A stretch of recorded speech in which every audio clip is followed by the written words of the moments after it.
नमस्कार, R9 news में आप सभी का स्वागत है। मैं हूं आपके साथ ऋचा सिंह। दो जिगरी दोस्त, दोनों के बीच मनमुटाव, फिर दुश्मनी की शुरुआत और धीरे धीरे इस दुश्मनी का बढ़ना, इतना कि आने वाली पीढ़ियां भी इस दुश्मनी को बरकरार रखें। सुनने में थोड़ी फिल्मी कहानी लगती है, लेकिन यकीन मानिए ये कोई फिल्मी कहानी नहीं बल्कि गोंडा की सियासत की वो सच्चाई है जो अब एक बार फिर दोहराने जा रही है। आखिर क्या है ये दोस्ती से दुश्मनी तक की पूरी कहानी, इस रिपोर्ट में देखिए।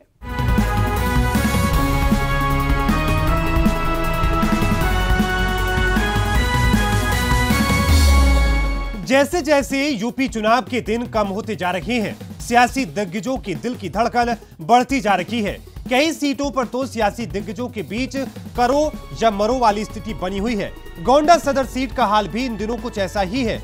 यहां बीजेपी और सपा उम्मीदवारों के बीच की सियासी लड़ाई ज्यादा रोमांचक इसलिए भी है क्योंकि दोनों उम्मीदवारों का ये टकराव महज सियासी नहीं बल्कि खानदानी है। बीजेपी ने गोंडा के किले को फतेह करने के लिए अपने पुराने धुरंधर प्रतीक भूषण पर दोबारा भरोसा जताते हुए उन्हें चुनावी मैदान में उतारा है, तो वहीं बीजेपी को हर मोर्चे पर टक्कर दे रही सपा ने भी गोंडा सदर सीट से प्रतीक भूषण के चिर प्रतिद्वंदी सूरज सिंह को मैदान में उतारा है। प्रतीक भूषण और सूरज सिंह दोनों ही गोंडा में अपनी अच्छी पकड़ रखते हैं। वजह है गोंडा में दोनों परिवारों का लंबा सियासी इतिहास और दोनों का गोंडा की सियासत पर अच्छी पकड़ है। लेकिन सवाल ये कि आखिर दोनों प्रत्याशियों के बीच की ये सियासी टकराव दोनों के परिवारों तक कैसे पहुंच चुकी है। दरअसल ये वो दौर था जब गोंडा की सियासत में राजा आनंद सिंह का दबदबा हुआ करता था। प्रतीक भूषण के पिता उस वक्त राजा आनंद सिंह के साथ रहा करते थे और सूरज सिंह के पिता रविंदर सिंह से उनकी गहरी दोस्ती थी। दोनों साथ में ही ठेकेदारी किया करते थे। इसी बीच फैजाबाद में किसी टेंडर को लेकर बस्ती के कुछ दबंगों ने दोनों पर फायरिंग कर दी, जिसमें रविंदर सिंह की मौत हो गई। रविंदर सिंह के परिवार का आरोप था कि गोली ब्रजभूषण सिंह ने चलवाई थी। हालांकि आरोप उस वक्त सिद्ध नहीं हो पाया, लेकिन रविंदर सिंह के खानदान और ब्रजभूषण सिंह के खानदान में दरार जरूर आ गई और फिर 90 का दशक आते आते दोनों खानदानों की दुश्मनी चरम पर पहुंच गई।